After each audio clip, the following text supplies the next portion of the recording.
ಮುಸ್ಲಿಮರ ಕೆಲಸವನ್ನು ಸಚಿವ ಖಂಡ್ರೆ ತಲೆಬಾಗಿ ಮಾಡಬೇಕು. ಬೀದರ್ನಲ್ಲಿ ಜಮೀರ್ ಅಹಮದ್ ಖಾನ್ ವಿವಾದಾತ್ಮಕ ಹೇಳಿಕೆ ನೀಡಿದ್ದಾರೆ. ಸಾಗರ್ ಖಂಡ್ರೆ ಗೆಲ್ಲಲು ಮುಸ್ಲಿಂ ಮತವೇ ಕಾರಣ ಎಂದು ಹೇಳಿದರು. ಮುಸ್ಲಿಮರ ಕೆಲಸವನ್ನು ಸಚಿವ ಖಂಡ್ರೆ ತಲೆಬಾಗಿ ಮಾಡಬೇಕು. ಸಿರ್ಫ್ और सिर्फ ಮುಸ್ಲಿಂ वोट से सागर खंड्रे जीतो सो है.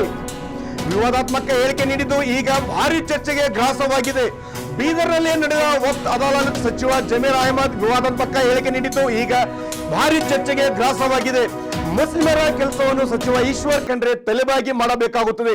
ಏಕೆಂದರೆ ಲೋಕಸಭಾ ಚುನಾವಣೆಯಲ್ಲಿ ಈಶ್ವರ್ ಖಂಡ್ರೆ ಪುತ್ರ ಸಾಗರ್ ಖಂಡ್ರೆ ಮುಸ್ಲಿಂ ಮತಗಳಿಂದಲೇ ಗೆದ್ದಿದ್ದು ಎಂದು ತಮ್ಮದೇ ಪಕ್ಷದ ಸಚಿವನ ವಿರುದ್ಧ ಹೇಳಿಕೆ ನೀಡಿದ್ದು ಈಗ ವಿವಾದಕ್ಕೆ ಕಾರಣವಾಗಿದೆ.